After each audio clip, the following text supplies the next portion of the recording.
Banorët e Kukësit kërkojnë lirimin e protestuesve të arrestuar, mbështetjen edhe nga deputetët e opozitës, bllokoi qarkullimin te drejtoria e policisë së Tiranës. PD dhe LSI mbledhin grupet parlamentare për të diskutuar situatën pas protestës, kërkoi përjashtimi Ramës nga parlamenti, paditet edhe policia e prokuroria. Konflikti me Thika i merjetën të riut në një fshat të Shkodrës, 28 vjeçari u qelluan në lokal nga shoku i tij pas debatit në pjesësipër, policia arreston autorin. 860 fëmijë që vuajnë nga autizmi në Shqipëri përballen bashkë me familjet e tyre me betejën e vështirë të integrimit në shoqëri dhe kostot e larta të trajtimit. Asnjë tolerim dotjes akustike në Bregdet gjatë sezonit veror, ministri Blendi Klosi paralajmëron revokimin e lejeve mjedisore për lokalet dhe hotelet.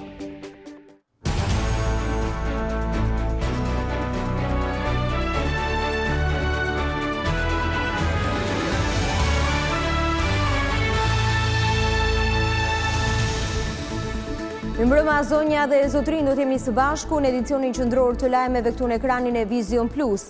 10 banorë të Kukësit qëndrojnë jashtë ambienteve të drejtorisë së policisë së Tiranës duke kërkuar lirimin e protestuesve. Atyre u janë bashkuar edhe deputetë opozitës që kanë përthirrje uniformave blu të mos i binden urdhrave politik. Protesta përpara policisë ka shkaktuar edhe bllokimin e qarkullimit të mjeteve. Protestuesit vijojnë të qëndrojnë para drejtorisë së policisë së Tiranës në mbështetje të 23 të ndaluarve nga Kukësi për protestën e dhunshme të së shtunës në rrugën e Kombit. Ata u mbështetën dhe nga deputetë të opozitës, ndërsa për disa minuta bllokuan dhe qarkullimin e automjeteve në të dy krahët e rrugës.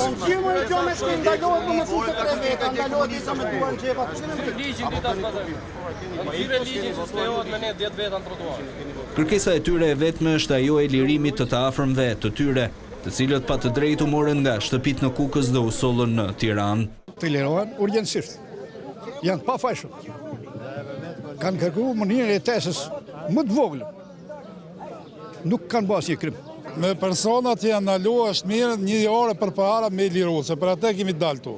Nuk kemi dalë as me mbështet forca politike, kemi dalë për një qëllim, të diskutohet me popullin, sidomos me popullin e Kukësit, të shtrohet qeveria, të diskutohet taksa edhe të gjendet një zgjidhje. Kemi ardhur nga Kukësi, të lirohen shokët që janë konë protesta ka qenë shumë e mirë, policia ka dhunuar rob, edhe natën i ka marrë 3 natës. Prandaj Dirama duhet iket sa më shpejt se travin Kukës birë nani s'ka me avun. Mendim ekonomike. Për arsye këto janë arsye politike. Shmangë politikën, merru me banorët, e thjesht. Po këto nuk merren me banorët dhe me njerëz ku kanë hallet. Prokuroria ka lëshuar 36 urdhër arreste për protestën e cila përfundoi me disa të lënduar dhe djegjen e sporteleve të koncesionarit. Të ndaluarit pritet të dërgohen sërish në Kukës ku do të njihen me masat e sigurisë për akuzat e kundërshtimit me dhunë të punojësve të policisë dhe shkatërimin e pronës private.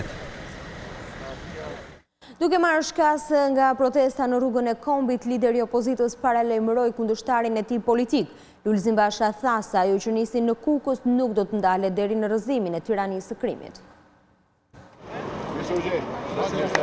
Nga Shkodra, lideri i opozitës Lulzim Basha paralajmëroi kryeministrin Edi Rama se protesta në rrugën e Kombit është vetëm fillimi. Gjatë një aktiviteti në nderim të 4 qytetarëve që mbetën të vrarë në 2 prillin e vitit 1991, Basha theksoi se protesta e së shtunës ishte reagimi i qytetarëve që nuk munden më të pranojnë taksat e rritura. I them sot nga Shkodra se ajo që nisi në Kukës nuk do të ndalet dhe nuk ka përndalur derisa tirania e krimit të rrëzohet. Sipas Bashës, situata në Shqipëri është emergjente për shkak të keqeverisjes. Shqipëria ka sot për kryeministër një njeri që grabit, vjedh dhe bën pazare dhe pastaj çon policin për të mbrojtur këto pazare, si në rrugën e Kombit. Basha ka premtuar se forca politike që ai drejton, ditën që do të qeverisë Shqipërinë, do të vendosë drejtësi.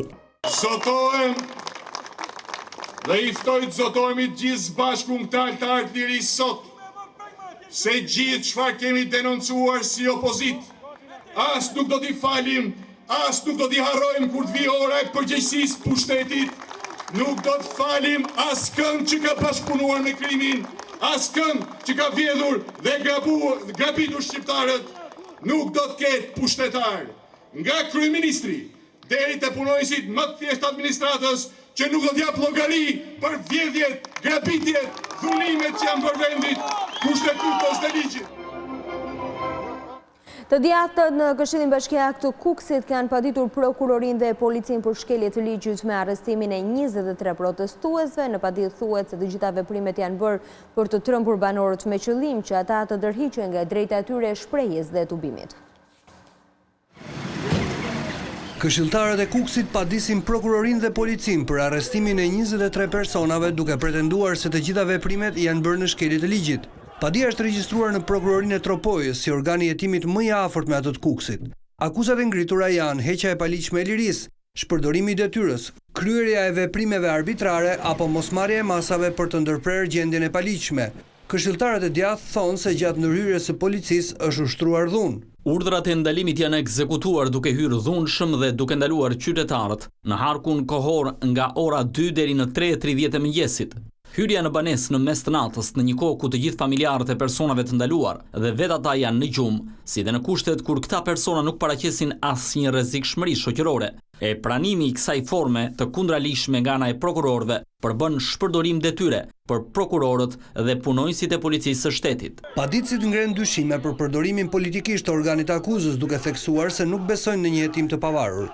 Nxjerrja pa kryer asnjë verifikim apo hetim e urdhrave të ndalimit është bërë me qëllim kriminal të friksimit të banorëve dhe intimidimit të tyre për të mos ushtruar të drejtën kushtetuese të tubimit dhe lirisë së shprehjes. Nënshtrimi i organit të prokurorisë ndaj urdhrave politike qeveritar është fundi i demokracisë në vend dhe nevojiten masa urgjente të frenimit të këtij fenomeni të kundralishëm. Këshilltarët e djathtë pretendojnë se protesta e së shtunës ishte e ligjshme kundër taksës së vendosur në rrugën e Kombit. Ndërkohë, prokuroria ka si provë edhe pamjet e kamerave të sigurisë, ku shihet momenti i vendosjes së zjarrit në sportelet e pagesës së taksave. Protesta e dhunshme të shtunës në rrugën e Kombit e pasuar me arrestime dhe tubime edhe në Tiranë gjatë gjithë ditës së sotme ka vënë në lëvizje opozitën. Pasi u ka dalë në mbrojtje personave të arrestuar dhe ka kërkuar lirimin e tyre, Partia Demokratike duket se synon të forcojë aksionin opozitar. Në këto momente, Lulzim Basha ka mbledhur grupin parlamentar pikërisht për këtë çështje, mbledhje të cilën po e ndjek gazetarja jone Olta Blaceri. Olta, përshëndetje. Mirëmbrëma. Është protesta çështja kryesore që po diskuton grupi parlamentar i Partisë Demokratike në këto momente? Po patjetër, protesta është çështja kryesore. Pas dite, lideri i opozitës Lulzim Basha ka mbledhur fillimisht kryesinë e grupit parlamentar, më pas në salinë e Partisë Demokratike ka mbritur jo vetëm deputetët e PD-s, por të gjithë aleatët, përfshi këtu edhe deputetët e Lëvizjes Socialiste për Integrim, të cilët po diskutojnë në këto momente që ne flasim se çfarë aksioni do të ndërmarrë opozita pas protestës që ndodhi ditën e shtunë në rrugën e Kombit. Në fund, në salinë e Partisë Demokratike do të mblidhen edhe kryetarët e degëve të PD-s, pasi për të përcaktuar në çdo detaj se si do të reagojë opozita pas asaj që ndodhi ditën e shtunë. Janë të gjitha aleatët përveç Lëvizjes Socialiste për Integrim?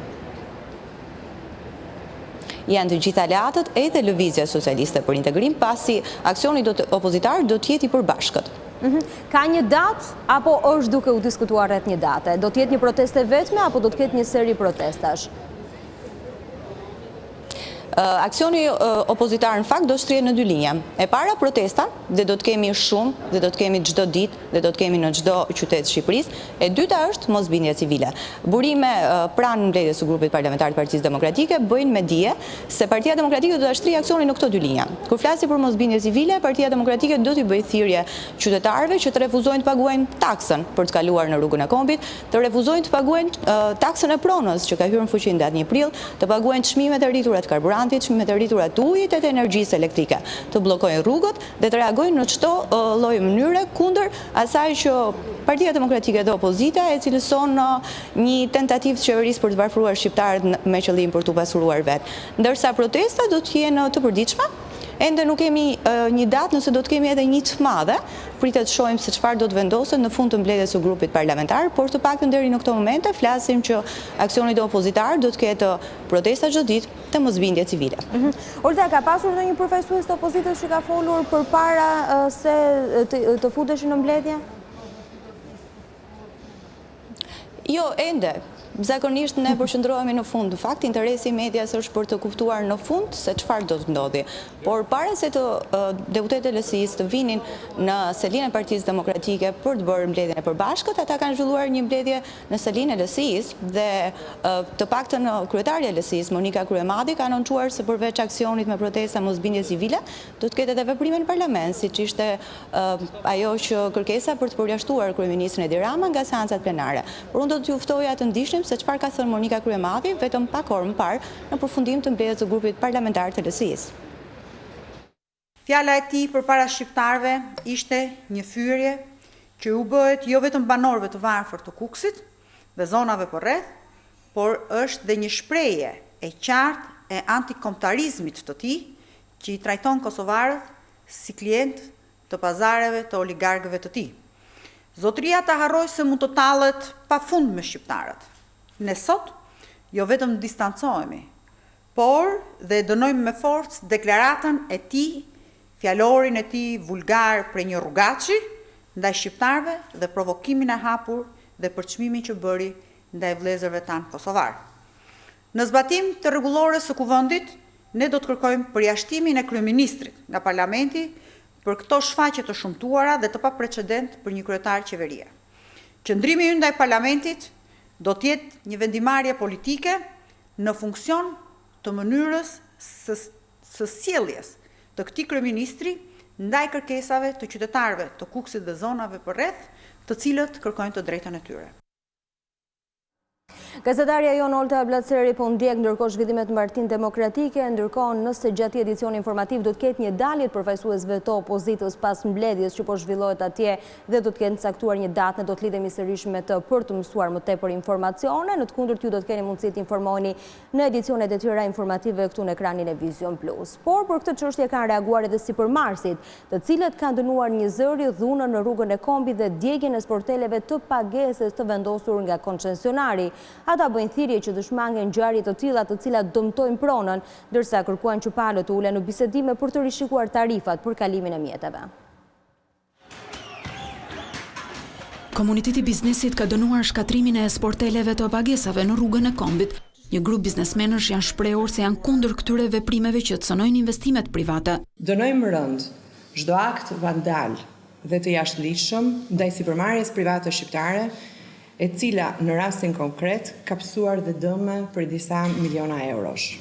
Akte të cilat jo vetëm që nuk na përfaqësojnë, por janë dhe imazhi më negativ që ne mund t'i tregojmë investitorëve të huaj dhe atyra vendas për zhvillimin ekonomik të vendit tonë. Por paralelisht me këtë fakt, sipërmarrësit i konsiderojnë tarifat e miratuara të larta.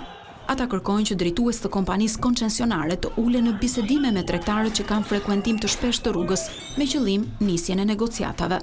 Derisa kemi thënë që Durrësi, domethënë, është porta e Ballkanit dhe normalisht është edhe porta e Kosovës dhe e vendeve të Ballkanit perëndimor, sigurisht nga kjo pikpamje duhet të rikonsideruar një bashkëbisedim, një negociat midis koncesionarit dhe kompanive private. Në impaktin e parë tek biznesi ka shkruar përshtypje që taksa është e lartë. Dhe kemi pasur reagime, domethënë, nga mjaft kompani private. Por projektues dhe inxhinier të fushës janë të mendimit se vetëm tarifat aktuale të miratuara arrin të justifikojnë kostot e mirëmbajtjes së këtij segmenti rrugor.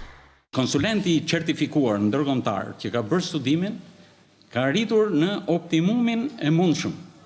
Domethënë investimi me tarifën.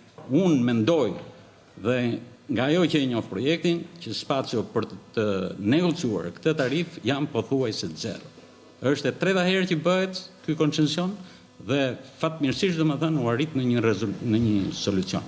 Tarifat e miratuara janë konsideruar të larta si nga banorët ashtu dhe nga biznesi dhe ky fakt u bë shkak për protesta të dhunshme. Një 28 vjeçar në një fshat të Shkodrës mbeti viktime një konflikti me thik, Kol Fermasi u godit nga shoku i tij në pije sipër dhe humbi jetën si pasojë e plagëve. Pak minuta pas ngjarjes, forcat e policisë mundën të prangosin autorin e krimit. Një konflikt me thika midis dy të rinjve i ka kushtuar jetën një 28 vjeçari në fshatin Hotiri në Shkodër. Viktima është Kol Fermasi. Ngjarja e rënd ndodhi pak pas mesnate kur 28 vjeçari së bashku me mikun e tij Kristian Shkambi ndodheshin në një lokal me disa miq të tyre. Në pije e sipër të rinjt kanë debatuar me njëri tjetrin. Kristian Shkambi e ka goditur disa herë me thik shokun e tij Kol Fermasi, duke i shkaktuar vdekjen. Pavarësisht ndihmës së dhënë duke e dërguar menjëherë në spital, 28 vjeçari nuk ka mundur të shpëtojë, ndërsa autori i krimit duke përfituar nga errësira është larguar. Por arratia e tij ka zgjatur shumë pak, pasi është arrestuar pak minuta më vonë nga policia, jo shumë larg vendit ku ndodhi krimi. Në Shqipëri ka 860 fëmijë me autizëm, por betejën me sëmundjen e bëjnë çdo ditë edhe prindrit dhe familjarët e tyre. Përballimi që rregullimeve autike është mjaft i vështirë për shkak të integrimit të vështirë në shoqëri, si dhe kostove të larta financiare.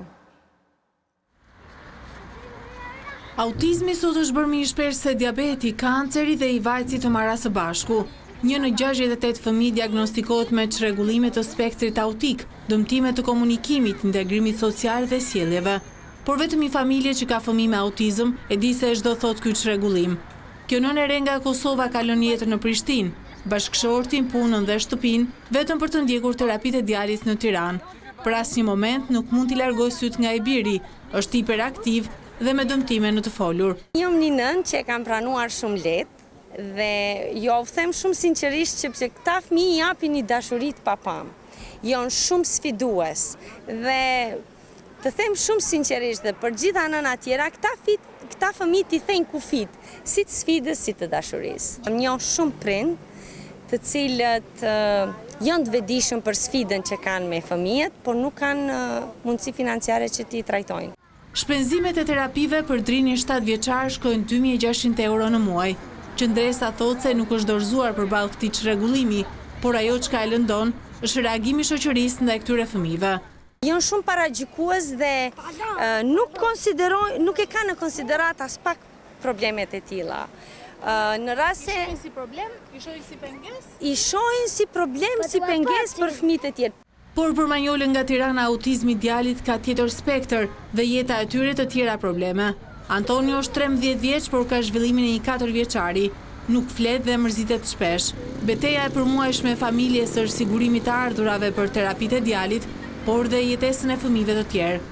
Vetëm terapitë janë 700.000 lekë. Për ditë Renault, se vetëm im shoq punon. Ka dhe një motor dhe një vlla. Dhe ata duan kujdesje, dhe ata duan të shkollohen, të ndiqen në përkurse, është e pamundur për ne. Me rritjen e Antonios, nëna e tij vëre se si shtohet diskriminimi nga shoqëria dhe mungesa e shërbimeve ndaj tij. Shumë e paragjykime. Pse? Nuk jemi të mirë pritur as me një vend. Shkon e çon te dentisti, thotë nuk punoj me këta. Shkon e çon ti bësh një analizë, thotë nuk arrit të marr. Po ku do shkojmë neve? Duhet t'i bëj një kontroll, asnjë nuk të ndihmon. Nuk këndej lojrash në ambiente? Jo, absolutisht, në këndej lojrash nuk të lejojmë fare. Pse? Se bëjnë zhurmë për të tjerë. 860 fëmijë me autizëm në Shqipëri marrin një pagesë prej 10.000 lekësh në muaj, e po kaq edhe kujdestaria, ndërsa terapitë e tyre në varësi të çrregullimeve i kalojnë disa herë këto shifra. Në ditën botërore të autizmit, Ministria e Shëndetësisë premtoi rikonstruksionin e të vetmes qendër të riabilitimit të fëmijëve me autizëm në zonën e kombinatit. Kryeministri Rama ishte sotshëm në Vlorë nga ku bëri thirrje të rinjve që të zgjidhin rrugën e arsimimit profesional. Kompanitë shtetërore dhe ato private, tha Rama, janë vazhdimisht në kërkim të njerëzve që kanë një zanat e që në Shqipëri ende mungojnë. Arsimi profesional konsiderohet si çelësi i rritjes së punësimit, jo vetëm të rinjve. Kryeministri Edi Rama ka parë nga afër kurset që zhvillohen në shkollën profesionale Pavarësia në Vlorë, ku 10 të rinj përfitojnë një zanat, të cilin mund ta ushtrojnë më pas në kompani të ndryshme. Kjo sistemi i bashkëpunimit me ndërmarrje dhe futjes ndërmarrjeve në shkolla dhe i lidhjes së nxënësve me vendin e mosën punës ndërmarrje është çelësi i gjithë ndryshimit. Tani problemi është të rrisim kapacitetin edhe këtu po dhe në gjithë qytetet e tjera se do ketë gjithmonë më shumë kërkesa, se kanë filluar ta kuptojnë që kjo është rruga për të pasur punësim real. Për shefin ekzekutivit Hendeku i shumë viteve pa arsim profesional, kërkon kohë, mundim dhe durim për t'u kapërcyer. Ai theksoi rëndësinë e trajnimeve edhe të personave që nuk janë pjesë integrale e këtyre shkollave.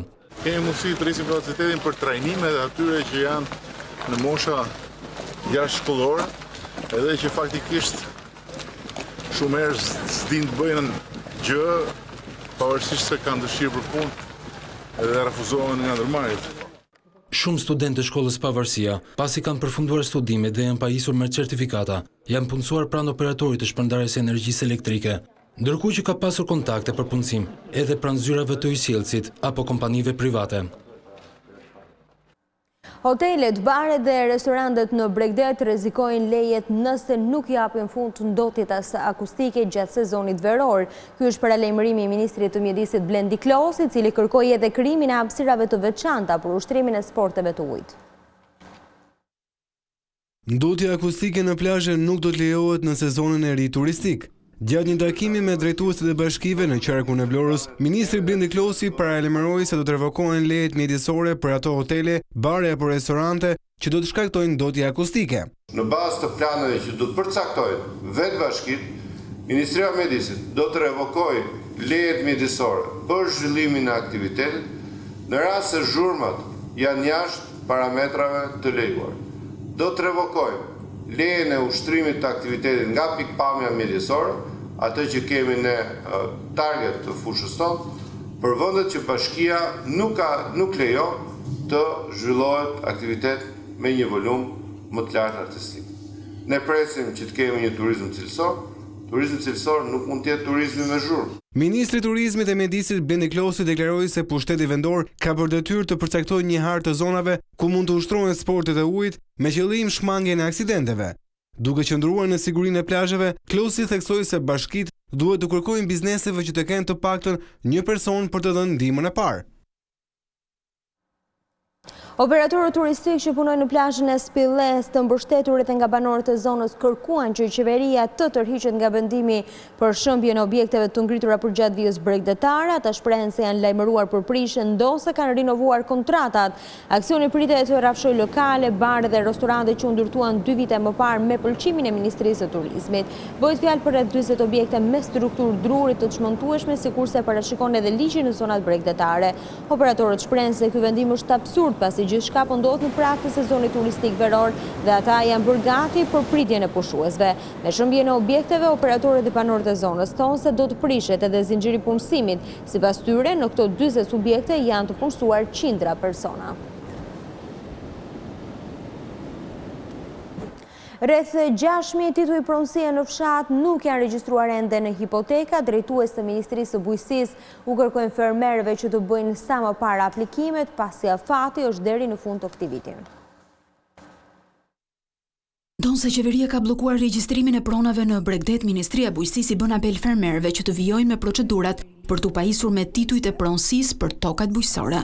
Numri 2 i këtij institucioni thotë se janë rreth 6.000 fermerë që kanë aktin e përdorimit të tokës, por që do të duhet ta regjistrojnë atë. Të gjithë ata fermerë të cilët nuk e kanë tërhequr, janë subjekti ligjit 7501. E kanë tokën në përdorim, por nuk zotërojnë dokumentin e aktit të marrjes së tokës në pronësi, duhet të drejtohen pranë bashkive në mënyrë që të fillojnë aplikimin, të fillojnë procesin e tërheqjes dhe më pas të regjistrimit të tokës. Ne jemi në proces të identifikimit të plotë të tyre, për momentin kemi rreth 6.000 raste të cilat janë në proces që u përkasin kooperativave bujqësore, por edhe ish ndërmarrjeve bujqësore. Afati për të kryer këtë procedurë është deri në fund të vitit 2018. Pas këtij afati, kush nuk e regjistron tokën bujqësore, do të mund ta kryejë atë vetëm nëpërmjet gjykatave. Do të duhet të drejtojnë gjykatave në mënyrë për të përfituar atë që nëse do aplikojnë, është një proces tepër i thjeshtë, një kërkesë e cila i drejtohet bashkisë, bashkë me një certifikat familjare të datës 1/8/1991. Qeveria shprehur se brenda 6 mujorit të parë të këtij viti do të krijohet agjencia e pronave, në përbërje të së cilës do të jenë edhe hipotekat, për t'i dhënë zgjidhje morisë së akteve ligjore që shoqërojnë procesin e lëshimit dhe regjistrimit të titujve të pronësisë në vend. Vepra e Tonin Harapi do t'i jetojë në Akademinë e Arteve. Studentët do t'japin një seri koncertesh që do të kulmojnë në 5 prill me ardhje nga Shtetet e Bashkuara të dirigentit Glen Cortesa.